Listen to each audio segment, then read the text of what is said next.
276 दात्यांनी रक्तदान करून सिंधी बांधवांनी साजरा केला सिंधी दिवस। चेट्रीचंड निमित्त झुलेलाल मंदिरासह सिंधी कॉलनी परिसरात विविध कार्यक्रम। नंदुरबार येथील सिंधी समाज बांधवातर्फे चेट्रीचंड निमित्त रक्तदान शिबिरसह विविध कार्यक्रम घेण्यात आले। त्यात 276 दात्यांनी रक्तदान केले। झुलेलाल मंदिरात महापूजा आरती करण्यात आली। यावेळी महाप्रसाद वाटप करण्यात आले। सिंधी दिनानिमित्त व्यावसायिकांनी आपली प्रतिष्ठान बंद ठेवली होती।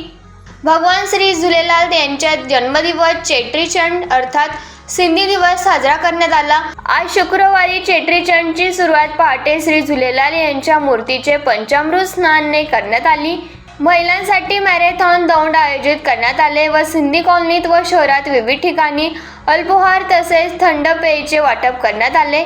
सकाळी गुरुजोदर येथे सिंधी समाज युवा मंच तर्फे भव्य रक्तदान शिबिराचे आयोजन करण्यात आले। त्यात सिव्हिल हॉस्पिटल येथील रक्तपेढीचे रक्तपीडित 116 व जनकल्याण रक्तपीडित 160 रक्तपिशव्यांचे संकलन झाले।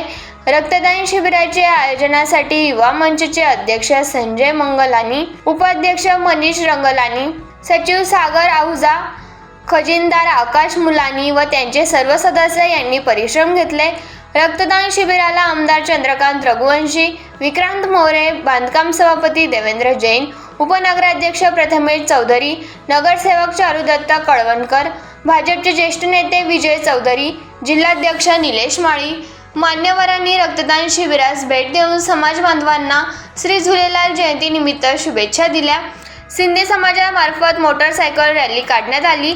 सिंधी कॉलनी परिसरातून डीजे लावून शहरातील प्रमुख मार्गावरून फिरवून पुन्हा सिंधी कॉलनी या रॅलीचा समारोप करण्यात आला। शिबिर संयोजनासाठी श्री झुलेलाल सेवा मंडळाचे सर्व सदस्य तसेच सिंधी समाजाचे नारायण दास वाधेवा, श्यामलाल चंचलानी, नंदलाल मंगलानी, शंकर तलरेजा, हरीश धनवानी, मोहन खानवानी, चंदरलाल मंगलानी, रामन दुसेजा, शंकरलाल रंगलानी, नगरसेवक दीपक कटारिया, श्री कमल ठाकूर, सौ टीना ठाकूर यांनी सहकार्य केले। डॉक्टर राजेश केसवानी, डॉक्टर अर्जुन लालचंदानी आणि डॉक्टर राहुल काशानी यांनी शिबिर आयोजनात सहकार्य व मार्गदर्शन केले।